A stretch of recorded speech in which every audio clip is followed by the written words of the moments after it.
Toronto Star. I'm Raju Mudhar, and this matters.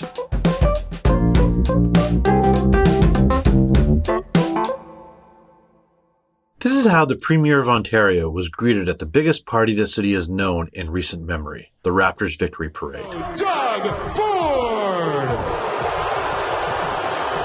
It's fair to say that there are plenty of people who don't agree with Doug Ford politically, but many of them have been forced to reevaluate his performance in the face of this pandemic.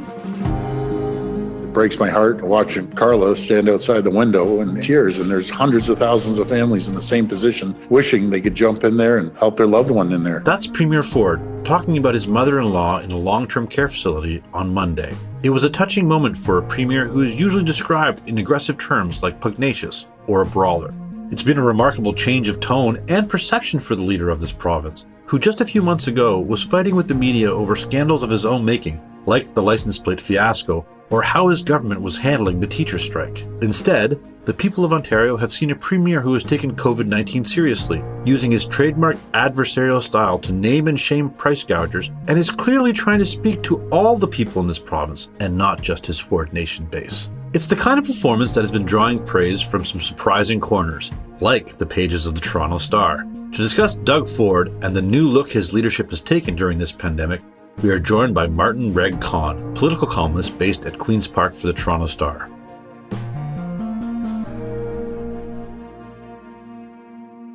Martin, thank you so much for joining us. Hi, Raju. So, Martin, this is one of the things we're here to talk about, the transformation of Doug Ford. From reading your columns for a long time, it's fair to call you one of his toughest critics, and yet he has you singing a new tune over the last few weeks. What do you think's happened? Well, I think everybody has changed their tune about Doug Ford. Not everyone, but a lot of people, because he has changed his way of governing.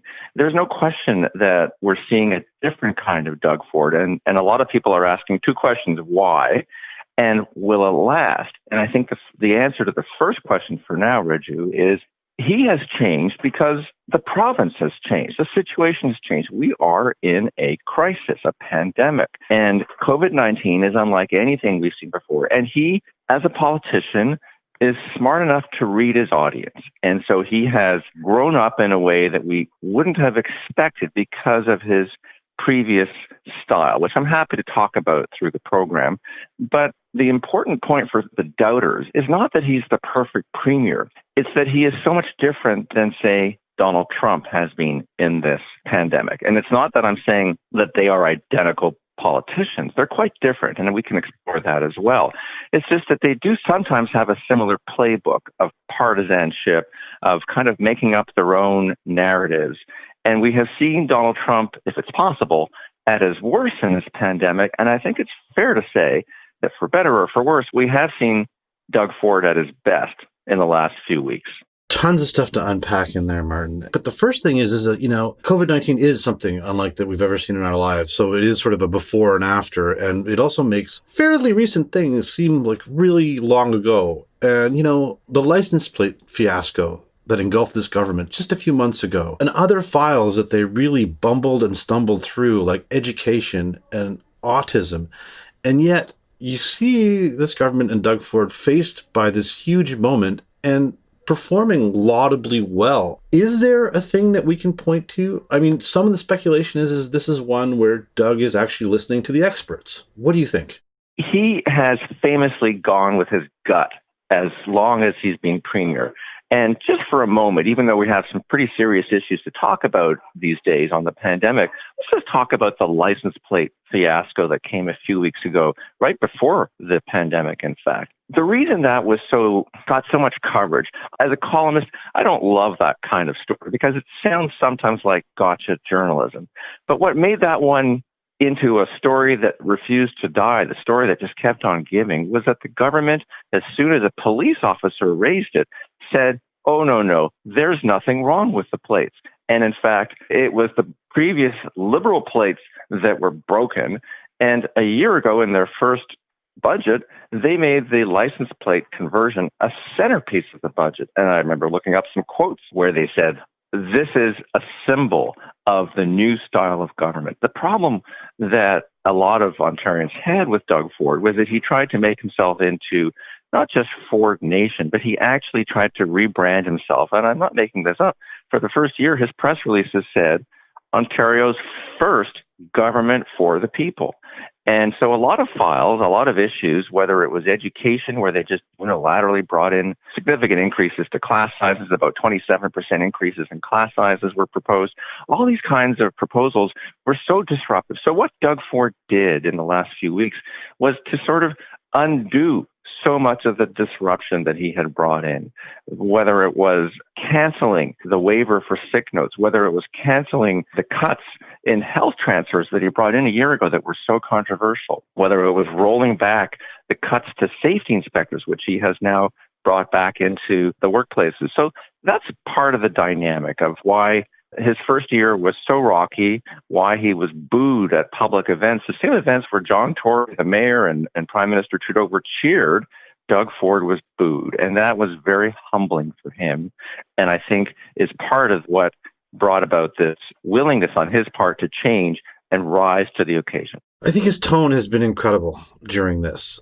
I think he's taking it seriously. He, as a politician, has always been very adversarial, but in this, it actually seems like it's pointed at the right people, or, and specifically I'm talking about, the price gougers that he would, name and shame. What is it about his tone that is, I guess, working for him right now? Well, I'm glad you raised that, Raju, because it's not just the tone, it's the targeting. So much of Doug Ford's persona, his public persona, his pugnacity, the partisanship that you talk about, was because he targeted his base. He was rallying his core followers.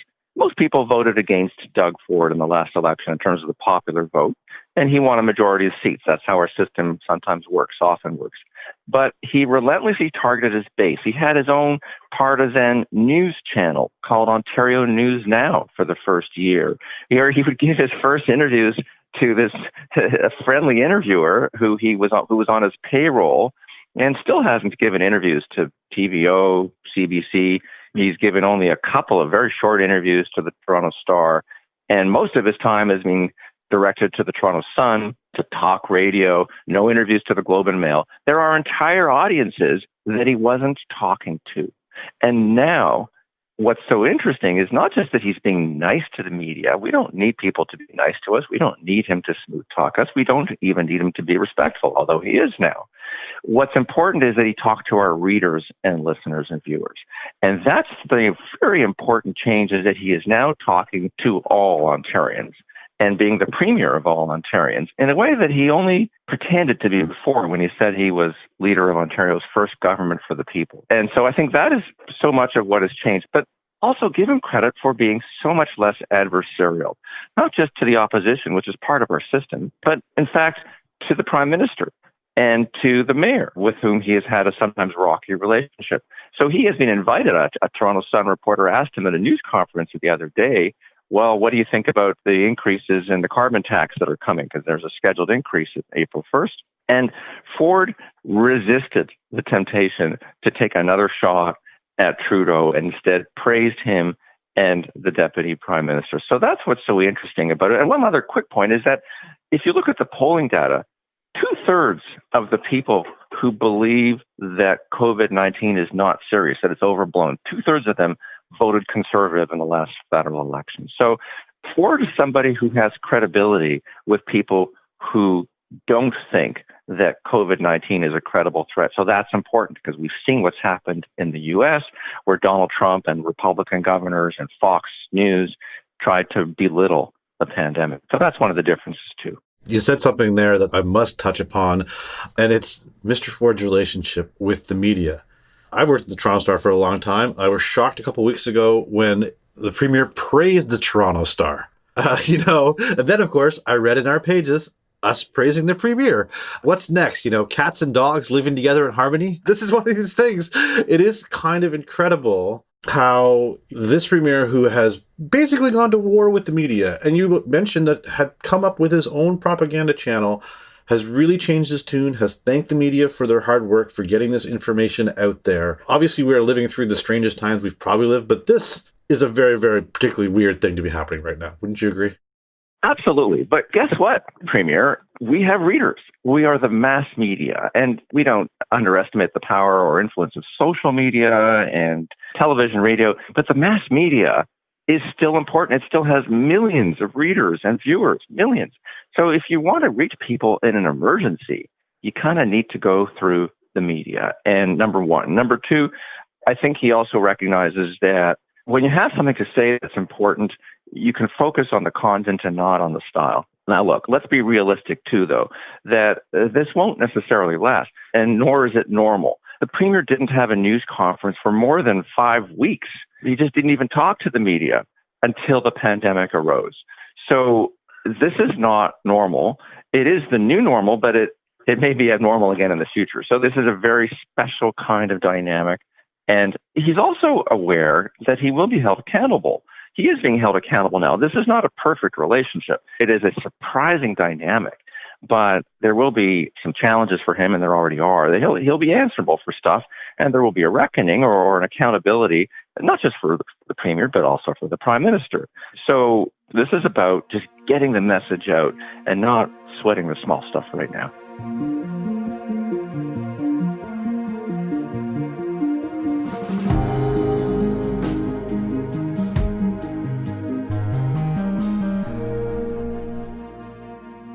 When somebody's the president of the United States, the authority is total.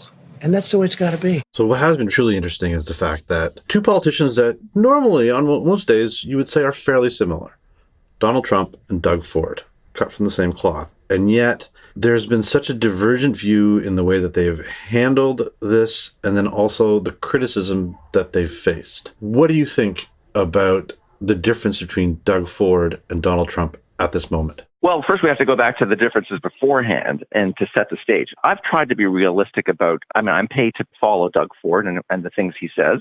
And as I said, there are similarities and differences. Doug Ford has never played the race card in the way that Donald Trump does. So there's one big difference there. And secondly, while he is quite partisan, and more importantly, he does follow the same playbook a lot of the time. It's a playing of wedge issues where you divide people and press buttons. That's very much Doug Ford's style, and it's pretty hard to dispute that, whether it's buck a beer as a wedge issue, whether it's carbon tax as a wedge issue, whether it's saying a year and a half ago, or just over a year ago, that there was going to be a carbon tax recession because it's a job-killing tax. Well, in fact, employment went up by hundreds of thousands in Ontario ever since the carbon tax came in just over a year ago. So there are similarities, but there are big differences. One is that in private, Doug Ford can actually be a pleasant person. I've met him, journalists who've met him. He does have an ability to show a sunny side, no question. And as Doug Ford said the other day, just if I can digress for half a second here, Raju, he let slip something that we've known for a while because it's in his autobiography. He reminded us. He didn't let slip. He said, I'm a believer in Dale Carnegie. That is so important to understanding Doug Ford. As a young man, he read Dale Carnegie's book, How to Win Friends and Influence People, and he recognized that sometimes you got to be nice, and you got to listen to people, and you got to find a way to just hit their sweet spot. I think the Premier forgot a lot of that when he became Premier, and he kind of remembered that when he became Premier in a pandemic. And Donald Trump, everything is the opposite. It has brought out all the worst instincts in Donald Trump. And so there's been this remarkable divergence. Doug Ford, just to go back to our first point, has always said that he was pretty much an admirer of Donald Trump. He said years ago he would have voted for Donald Trump. He liked his style. He hasn't. They're not identical. They're different, but their performances could not be more different during this pandemic. I'm absolutely struck by just the conferences yesterday where, I was touched by the fact that Doug Ford spoke about his mother-in-law being in a long-term nursing home. It breaks my heart watching Carla stand outside the window in tears, and there's hundreds of thousands of families in the same position wishing they could jump in there and help their loved one in there. And then, of course, if you contrast it with Trump, who basically had a meltdown and sort of attacked the media. What did your administration do in February with the time that your travel ban got A you? lot. What? A lot. And in fact, we'll give you a list. What we did, in fact, part of it was up there. We did a lot. Look, you know you're a fake. You know that. Your whole network, the way you cover it, is fake. And most of you, and not all of you, but the people are wise to you. That's why you have a lower approval rating than you've ever had before, times probably 3. I just don't think there could have been sort of a starker difference in two leaders crystallized in that moment yesterday. Two things. One is that the provincial government, it's Canada's second biggest government. It's a huge government. It's why the Star has the biggest bureau there. We have 3 remarkable colleagues. If I could just plug them on this podcast, Rob Benzie, Rob Ferguson, Chris Rashui. This is a serious business, but we also are, it's not an intimate place, but it is a small enough place that he gets to see the media and we get to see him. So we see that we are human beings. In the White House, it's a much more formal and adversarial relationship, and there is no love lost between Trump and reporters who don't work for Fox News. That said, I think Doug Ford has an understanding of the fact that he has a job to do, which is to save lives, and it's not about him all the time. Look, I want to reemphasize, in case people try to guillotine me, that he hasn't been perfect. He makes mistakes. Doug Ford has been reverting at times. He sometimes does lapse into a little bit of partisanship. But on balance, the difference between the two could not be starker, as you say. Please plug your amazing colleagues. This is the place to do it. Absolutely. They are. You guys are all absolutely fantastic up there. Back to the matter at hand. Martin, do you think this is about living up to the moment? It seems laughable to compare Doug Ford to Winston Churchill a few months ago, but right now it doesn't feel that far-fetched. Do you agree? A lot of people have thought about Churchill, including me. And forgive me, readers, there's a number of readers who worship Winston Churchill, who wasn't perfect, by the way. But he rose to the occasion, and Doug Ford is rising to the occasion. There's a couple of differences. Winston Churchill was called in to save the day when Neville Chamberlain blew it with appeasement in Munich. And Doug Ford wasn't called in as a pinch hitter. He's been premier for the last year and a half. And a lot of what he's doing now, as I've said, he's undoing his own damage. Whether it's freezing the minimum wage, whether it's canceling pharmacare for young and old, leaving people at the mercy of pharmacies sometimes, especially if they are jobless, whether it's canceling a pilot program for a basic minimum income. So all those things, sick notes, sick days, they're all Doug Ford against Doug Ford. He's undoing his own disruption. So that's different from Winston Churchill, and he will be held accountable ultimately. But no question, he has found a resolve. I suppose another difference is that Churchill was pretty much always Churchill, and we are seeing, I would argue, and I'll keep arguing, that we're seeing a different Doug Ford. Don't forget, Winston Churchill did not win re-election after VE Day in Europe. So he was tossed out by voters once he finished the job he was hired to do. So it's hard to say how saleable this will be in the long run. But let's be clear, Doug Ford has redeemed himself and his legacy in a way that few could have imagined. He will, unless things really go off the rails in the next little while, he'll always be remembered for rising to the occasion to the best of his ability. You've written about this a couple times already. I'm sure you've heard a ton of feedback from readers. What have you been hearing from them? A lot of readers, most readers, and remember, this is not a scientific sample, but it's important to stay in touch with our readers and especially our subscribers. Look, a lot of people are saying, yeah, you're saying what I'm thinking. I didn't know what to make of this, and thank you for crystallizing it. And a lot of other readers, and we have a number of people who would call themselves progressives among our readership, are saying, what are you talking about? Why are you caving in to Doug Ford? What's happened to you? In their defense, what they're trying to say is he's done so many bad things to people, to the things I mentioned, to minimum wage, to sick pay, etc. How can you give him credit for just undoing his own damage? And my answer to them, I like to reply to readers, is, look, they give him credit for rising to the occasion and being in the moment. Our job is to try to be critical, hold people accountable, but also to be fair and to recognize that he's doing something different. And I think most readers understand that. A lot of readers will never forgive him or forget, and a lot of readers are changing their minds. Most readers who say they are struck by Ford's performance kind of feel compelled, a lot of them insist on saying, but I'm not going to vote for him in the future. But this isn't about politics, Raju. It's about a pandemic. Looking forward, what should we be keeping an eye out for? The federal government tried to sort of sneak in a little bit of a power grab and some legislation a few weeks back. Is there anything like that we should be watching out for? Well, so far in the provincial legislature, there hasn't been any monkey business in the sense that there has not been the kind of clash that we saw federally, where the federal government had to back down when it overstepped and just reached too far. There are a couple of things to watch for, and there's a lot to be careful about, but certainly in terms of rolling back some environmental reviews, one of the areas we have to be careful about, that we aren't throwing out the baby with the bathwater and throwing out environmental regulation with this emergency. We've got to be careful about workplace review and safety, and there's a lot to worry about. I could go on, but the important thing is that we are seeing a show of good faith. The finance minister, Rod Phillips, has been doing a pretty good job with a pretty difficult challenge and has also risen to the occasion, I think. So people are watching, and it's not just the Toronto Star. There's a lot of media that are on top of the Premier. I don't think it's a love affair, Raju. I think it's just we're all just getting down to business and the business of government and the business of holding government accountable. Well, Martin, I'm glad that you are there doing that for us. I know that this Mutual Admiration Society can't really last for far too much longer, but it is a remarkable thing to see and to observe happening right now. Martin, this has been absolutely fantastic for us.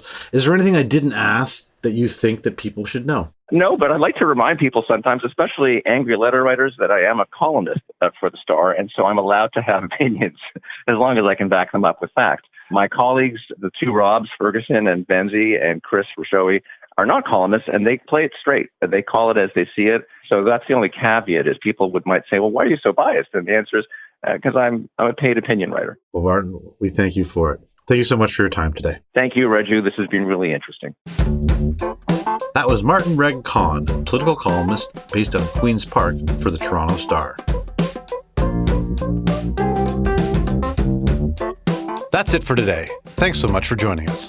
This Matters is hosted and produced by me, Raju Mudhar, Adrian Chung, and Saba Etisas. Produced and mixed by Sean Pattenden, and our director of programming is JP Fozo. Our show theme music is by So Called, and our episode music is by Mike DeAngelis. We want to hear what stories matter to you. Please send us comments, questions, or ideas to thismatters@thestar.ca. Please consider supporting the journalism the Toronto Star newsroom does at thestar.com. And don't forget to subscribe to This Matters on Apple Podcasts, Spotify, or wherever you listen to your favorite podcasts. Let's talk soon.